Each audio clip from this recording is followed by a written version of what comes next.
Pleased to be joined by Simone Derayeh. Thank you so much for taking the time with us today. Uh, can you just talk about some of your initial reactions to the nuclear bombings or to the bombing of the nuclear sites that happened over the last few days in Iran? Absolutely. Thank you for having me. What is developing in Iran has been coming a long time. Islamic Republic has been threatening the world with the threat of nuclear bomb for quite some time. And the process throughout the past few years, the policy has been policy of appeasement, policy of trying to work with them, trying to find a way that they would stop doing the enrichment, trying to negotiate. President Obama had tried something called the JCPOA. It was a big failure.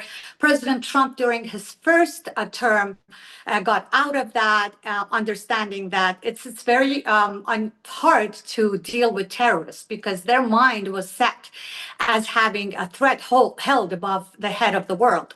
And it has come after the developments of October 7th and how in Israel and how it was obvious that Islamic Republic had a very active hand in the attacks. I think Israel has decided to defend itself and not have to live in the region with the threat of terrorism. And so in the past 7, 8 days, there has been heavy attacks on the interests of Islamic Republic in Iran. They have been very targeted. They've been decapitating the IRGC, the Islamic Republic military arm. And for President Trump to take a final step, and after also trying to have some deals through different channels with the Islamic Republic, I think came to the understanding there is no dealing with terrorists, and finally took action and took to the bombings of 3 of the nuclear enrichment sites inside Iran. And I think that is an action that is being celebrated by a majority of Iranians because they have been held hostage. Iranian people have been held hostage by this regime, and the fear and the oppression that has been going on is at the likes of Stalin and Hitler. It is stuff of storybooks. But for them to finally see the world heard their voice and are trying to disarm their hostage taker, I think it's been long time coming. Many Iranians are actually happy about the Islamic Republic being weakened. And hopefully, possibly, what we hope for is that the rest of the situation is taken in the hands of the people.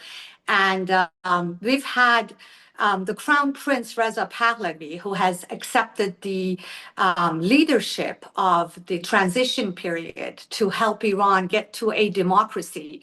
Because one of the issues is the world fears a vacuum of power, which nobody likes in a country like Iran with the Islamic Republic having its terrorist arm there for a long time. But Crown Prince has been talking about it extensively in media and how he has a plan for the transition period where there won't be a vacuum of power. So this was the very much short brief of how people are feeling about what's happening in Iran. And I imagine one of the biggest concerns too are for folks that know that this is not necessarily something that may be without some bloodshed. I mean, how do people in Iran feel about that, and how do Iranian Americans also feel about the potential for some of a difficult regime change, even if there are some plans in place? Sadly, they have been familiar with the bloodshed. There has been uprisings regularly every few years that has faced severe oppression, torture, imprisonment, and people being shot and blinded on the streets. In the past 7, 8 years, I'm sure everybody is familiar with what happened with the Women Life Freedom Movement, or 3 years before that, when there was an uprising and the Islamic Republic did exactly what it is doing today too, cutting the internet and cutting the ties between Iranian people in the world where they can't get the word out. And when they couldn't get the word out, 1,500 people were murdered in a matter of 3 days on the streets of Iran. There are actually some statistic that says the number could be as high as 5,000, but 1,500 has been proven that have been shot on the streets. Close to the admittance of the regime, 95,000 people were arrested. I mean, imagine 95,000 people being arrested in a matter of less than a week and being shoved into underground prisons, unknown prisons, tortured and very many executed since then. So bloodshed is something, unfortunately, that Iranian people have become familiar with through the past 46 years that this regime has been in power over and over again. There is a price for freedom everywhere in the world, that there is democracy and freedom, there is a price to pay. And we are hoping that the international community will hear the voice of Iranian people, and by hearing that and by raising our voices, minimize the amount of bloodshed, as you talked about. Right, and I know that you had expressed how you had come to the United States, I believe around 40 years ago. Almost 40 years. Yeah, and before that time, what was Iran like? Of course, it wasn't the Islamic Republic of Iran right around that time. Oh, it was. It was. Islamic Revolution happened in 1979, and I unfortunately experienced firsthand the oppression through the early 80s, which was some of the toughest time. Mass murders, mass executions, very, very oppressive laws, especially against women, minorities, religious minorities. So it was very tough times when I left. It's hard to leave your homeland, but you leave it for the hopes of a better life and for the hopes of this kind of situation where I can raise my voice for my compatriots inside the country who do not have a voice right now in the media. And see, this is just me, why I'm in journalism as opposed to anything related to math, because I was thinking 40 years back, I was still thinking back to the 1970s or so. So it's a good thing that that you're able to get the right answer out there for us. Why or how fast and sudden a change was this when this did happen back in the end of the 70s into the early 80s? I mean, that was the last time we had seen the family of the crown princess you would be mentioning for that transitional government. Yeah, 1979, there was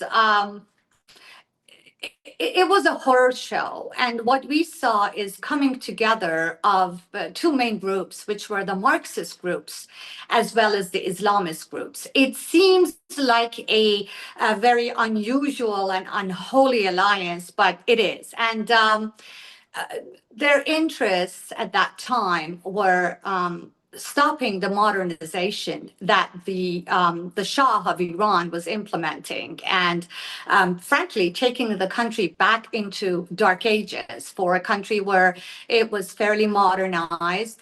There was equal rights for women. Women got the vote in Iran a lot earlier than some European countries. So for a lot of people in US, this is unfamiliar, and they think women in Iran have always been oppressed, whereas pre-1979, we had equal rights for women, we had freedom of religion, and all of that was gone in a matter of literally overnight when these groups took over through a fear, through a revolution that was based in fear. The Shah decided not to do what these people are doing and kill people. He left the country, and he stated that he did not want to plant the roots of his throne on the blood of the people. So he left in 1979, and since then, Iranian people have been trying very hard to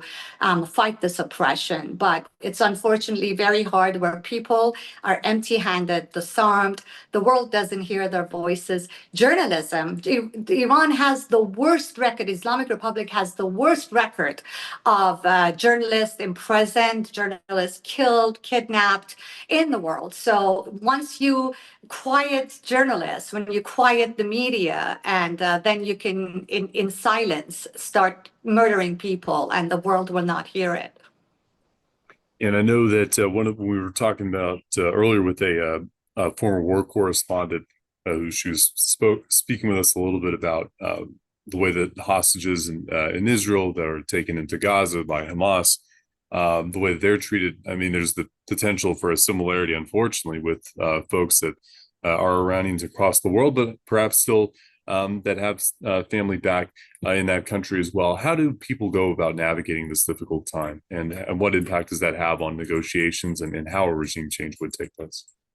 As far as the dissidents outside the country and inside, I talked about the people inside, but the regime has its tentacles all over the world. I mean, we see the terrorist actions that are taken across the world, that are, the idea is implemented, if you follow the money, the funding comes from the Islamic Republic. And for every Iranian who decides to raise their voice, myself included, it comes with threats against our life, threats against our well-being, and public threats. These are not. They have no qualms about trying to silence every voice they can. But I think there has been opened a window of opportunity at this time. The regime is at its weakest. There has been defection from the armed forces who have sent messages outside, especially to Crown Prince, that they have decided to stay on the side of people. They will not take action against people if there is an uprising, and they are willing to come to the side of light and truth and against the Islamic Republic. So a lot of things are aligned right now. This is the most hopeful. All of us activists inside and outside of Iran have been. I am in touch with a lot of activists inside Iran, some of the political prisoners inside and outside of prison right now. And the level of hope I see amongst them is unprecedented. There was a time that they saw no light at the end of this tunnel. But with what has happened during the past 6-7 years, the way Israel has targeted specifically the places that, for example, they harbor all of these oppressive forces. They have attacked what is called the Internet Police building, this is the building where they have all the police who watch what people post on media, and they go after people who post anything against the regime.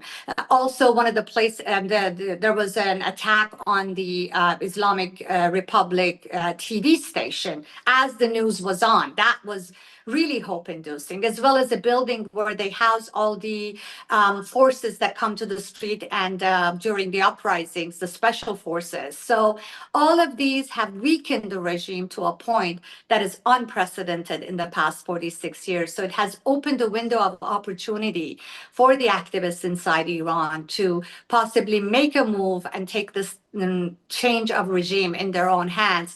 Talking about that, President Trump today tweeted about regime change in Iran and tweeted the word MAGA, make Iran great again, which is exactly after yesterday when Crown Prince had an interview on Fox TV and used the same term, that's exactly what we want in Iran. We want to make Iran great again and back to its glory pre-1979, a country where had peaceful diplomatic relations with the entire world, actually. There was no adversarial relationship with any country during pre-1979, a peaceful people, a peaceful country, and that's exactly where we want to go back to. Well, Simone Derayeh, thank you so much for your time today. Appreciate it, and look forward to keeping in communication. And of course, we appreciate everything that you've been able to talk to us about. I know it's not an easy time. Would love to. Thank you for having me. Thank you.